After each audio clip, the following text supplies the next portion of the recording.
Good morning, everyone, and welcome to episode 2 of Domino Tales. I'm quite pleased that some of you liked the first episode, and it's prompting me to do the second one now. I say good morning to you all because it is now exactly 3:34 in the morning, after Devil's Hour time. It's time for the ghouls and ghosts to come out in the middle of October in the night. And I bring to you yet another ghost story. Now, what I want to make clear about this story is the experience about it. I partially experienced it. Now, it is a story that is going to take place in a town that I lived in. Actually, the same town where the first episode also took place, 1511. This town has a long history to it. I'm not exactly sure when it was established, but many, many years ago. And also the state that it resides in is very rich in history. Today I'm going to talk to you about a type of haunting that is very unique. It is called a residual haunting. Now, for those of you who do not know what that is, a residual haunting is a haunting that occurs when the act or the experience of that haunting reenacts itself. Now, this can happen every day, or it can happen once a year. It all depends on the paranormal energy that surrounds this particular haunting. Residual hauntings often deal with people who have died, obviously. And sometimes they don't know that they're dead.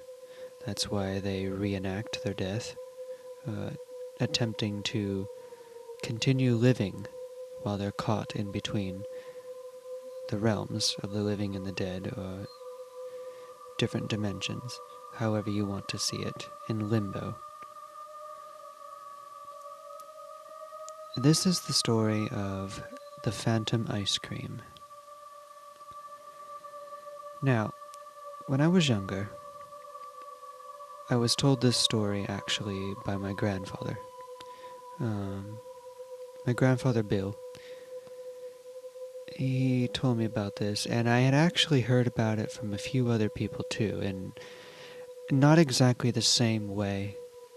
You know how you hear a story, like a folk tale or something, and a folklore, and it slightly changes over time, because so many people have told it. It all stems from the original experience or idea, and as it's told through time, it kind of gains more storyline to it, you could say. Well, this one sort of does, but from what I've heard from multiple people, it was pretty much the same story.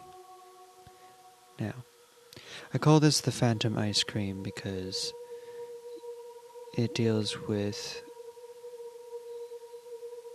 the haunting of an ice cream truck.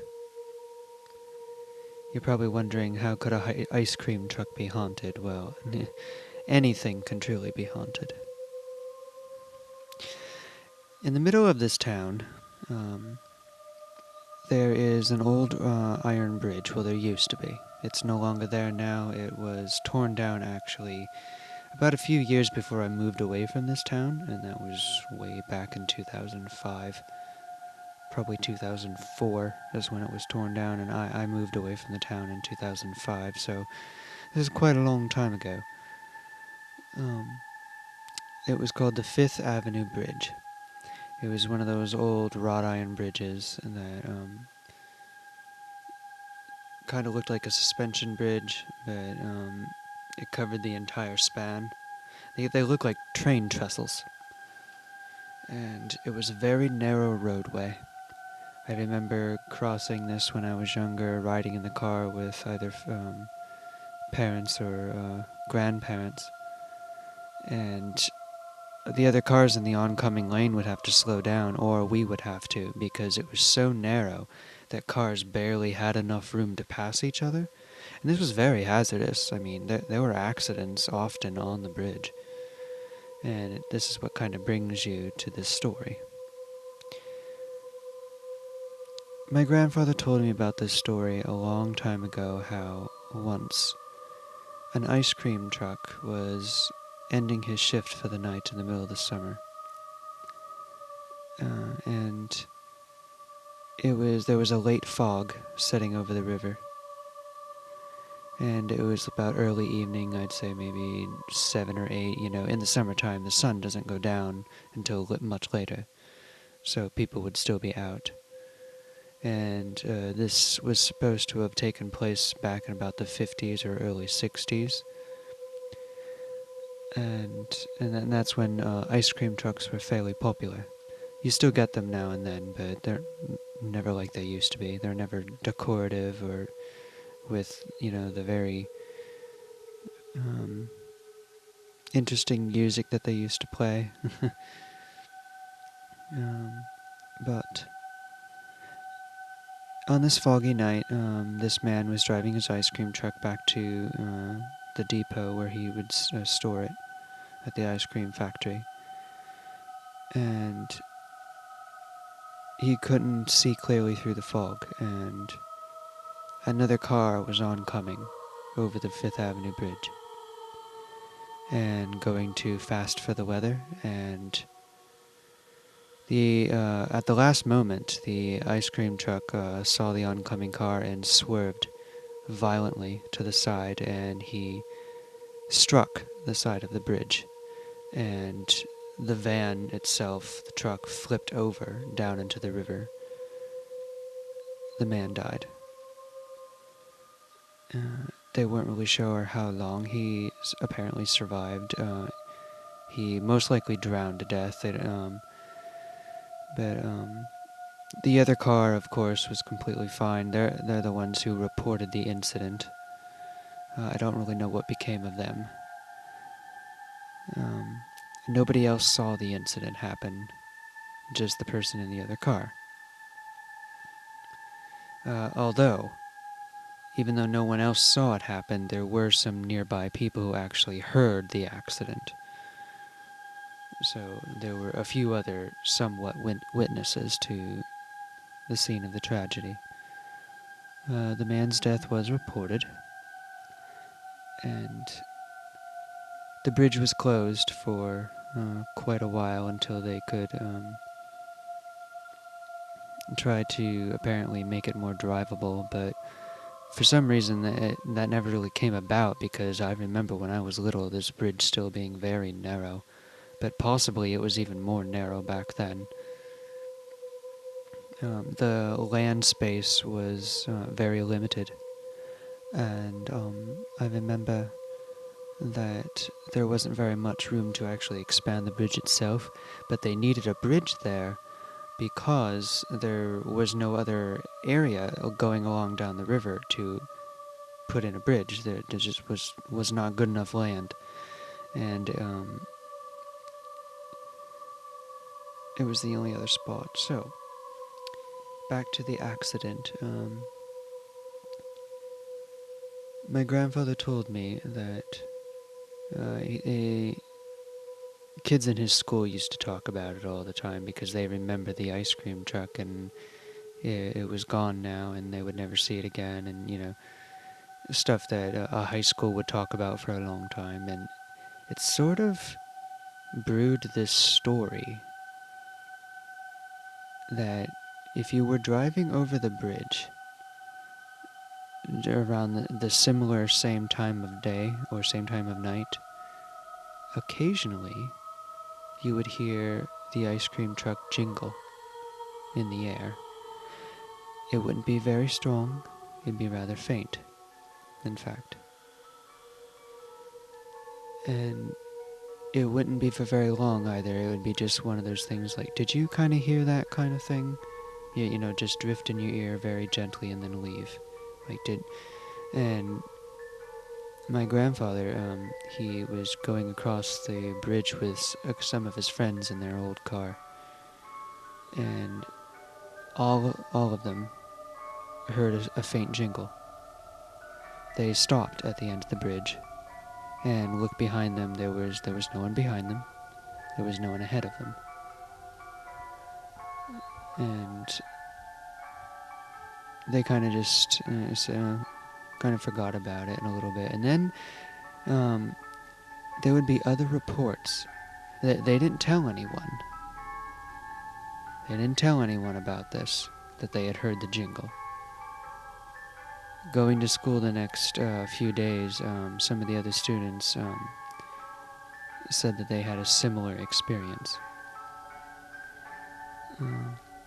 A lot of people would think, well, maybe, these are just teenagers. Maybe they're just making it up to, make the story sound cool because, a guy drove his truck off a bridge. It's not like something like that happens every day in a small town. Over the course of the next decades, there would be, every now and then, different people would make a report that they would hear an ice cream truck in the area. Not always on the bridge, but maybe on the street after it or even before it. There was one report of a woman. She was walking down the street near Fifth Avenue, and she said she heard a crash. She heard a squealing tires and a crash. And she was so startled by this that she actually ran toward the scene, expecting to find something, but there was no accident there. And, by the way, this woman had not lived in this town all of her life. She had moved there, so she had no knowledge of the incident whatsoever. And this was decades later. I think this was about in the 80s. Apparently that woman had heard that. I always thought that the story was very interesting because, from what it sounds like, the man who wrecked the ice cream truck, he is now a victim of a residual haunting, where his death reenacts itself, maybe not every night, but every so often, just about around the same time. It will reenact itself, and it's kind of caught in a loop, you could say. It's honestly rather sad, to be honest, and hopefully he's not caught in some type of limbo, or maybe he has trouble passing on his spirit. He probably was not ready to die. I wouldn't think that he was ready. And dying so tragically can often spawn very powerful paranormal energy. It can create phantoms, poltergeists of the sort, specters, especially if they're quite angry about having their life cut so short. There hasn't been any other incidents that, well, not incidents, but any other stories other than occasionally people would hear an accident or hear the jingle. And that's it. They would always be around the same area. Eventually, when I said that that bridge is now there, half of the bridge actually collapsed in the water from its age. And they just tore the whole thing down, and then now they have a new bridge there. And I haven't been back there since. I really have no desire to go back to this town. But when I was thinking about possible tales to tell you, to tell my audience here on Domino Tales, I remembered the ice cream truck story. And my grandfather was not the only person to say it. I remember a few other people in school said that they had heard a similar story, like from their parents or something. And I remember thinking to myself, that sounds so familiar. And I suppose every little town has their own stories, about things that have happened to it in the past, or no town is without their secrets. I would really think that, with so many people possibly knowing it, you'd think that they'd want to research it. look into it, see exactly what truly happened. And so, I actually did just that before recording this episode. I actually looked up some old newspaper findings online. There have been several accidents involving trucks and cars, not only with the bridge, but within the town itself. And some of them did involve ice cream trucks. There was one where it said that there was a vehicle collision actually on the bridge, and a truck rolled off the bridge. There was another one where a few vehicles involving an ice cream truck wrecked at an intersection. And some of them date back as far as 1945. There was one I remember on October 22nd in 45. There was another one in 61, August in 61. And that kind of sticks with me a little bit because, the story, the ice cream truck, and this is one that said it involved a bridge. I couldn't get all of the details completely because they would be on websites, you have to pay for it. They only would give you snippets of the stories. So that kind of adds a little bit more to the suspense, honestly. I not being able to get completely the stories. It would be really something I would like to research without having to pay for it on a website, but that's the way the internet is now. You have to pay for absolutely everything, it seems, just to even look up some common information. It makes me wonder how people at school get their reports done. But, that one kind of stuck with me, the one that happened in August of 61, because the story took place in summertime. And regardless of what you may believe, everyone is entitled to their own beliefs, their own opinions. There is partial evidence right there that accidents have happened on the bridge, some involving ice cream trucks in the town. I myself have heard a jingle, very faintly. I was riding with my grandmother over the bridge that one day, and I faintly heard what I thought was a jingle in the air. And I remember that for so long now. It's an interesting story to me. It's not really very haunting to me, it's just very fascinating. There must be, if it really is haunted, there must be a lot of paranormal energy surrounding that area where that man drove the truck over the bridge. Honestly, feel a little bad for him, huh? But I guess that will conclude our second episode of Domino Tales. Maybe one day, somebody else will actually make note of this or something, this story. Maybe evidence about it will come up one day in documents, but it seems to be a little bit lost to time.